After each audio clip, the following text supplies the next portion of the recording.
Hi there from New York. Hope it's not too noisy for the video and you can hear me. I'm on my way to go have a quick workout before I start a really busy day. And New York really wakes up quite late, so most shops open around 10 o'clock. So most things are actually closed, surprisingly. And the streets are pretty quiet, so it's a lot of noise.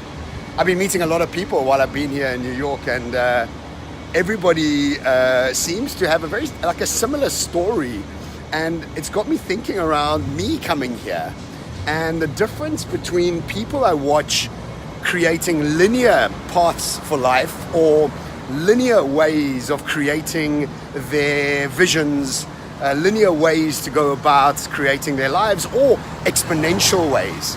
And people here are all naturally developing exponential ways to create their lives. And let me explain this.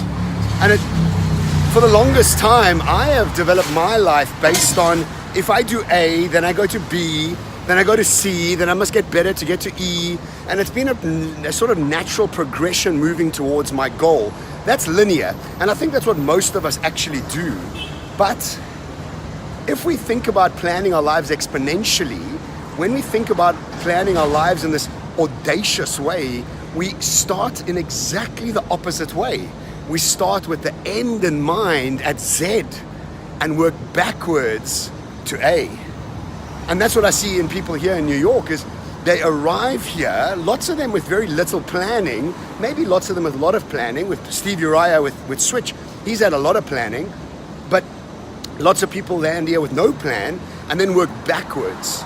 And I'm finding myself doing that here as well, is that my goals and my visions to be the world's best at what I do requires me to be in New York. My visions and goals to have a New York Times bestseller needs to be here in New York, and the proximity to the people and the energy, I need to be here. So this is the end goal, and now I'm working backwards, hustling on the streets, meeting people, doing talks, just with anybody, starting from scratch and working backwards. So if you are planning something in your life, which way are you going about it? Are you going linearly or are you going exponentially? Which is quite weird. Exponentially seems backwards, but not really. It's way ahead and then backwards. And it's really the difference between being abundant in your mindset or scarce. And scarcity or victim mindset, it really determines ourselves to be safe rather than audacious. And here in New York, it's just people are audacious. It's just incredible to think you can come here and give it a go with the world's best around you. Reverse engineering, and that's exactly it. As Elon Musk calls it, first principles. Or not Elon Musk, I think it's just called first principles. Elon Musk uses it, end in mind and work backwards. Either way, thanks for watching. Ciao from New York.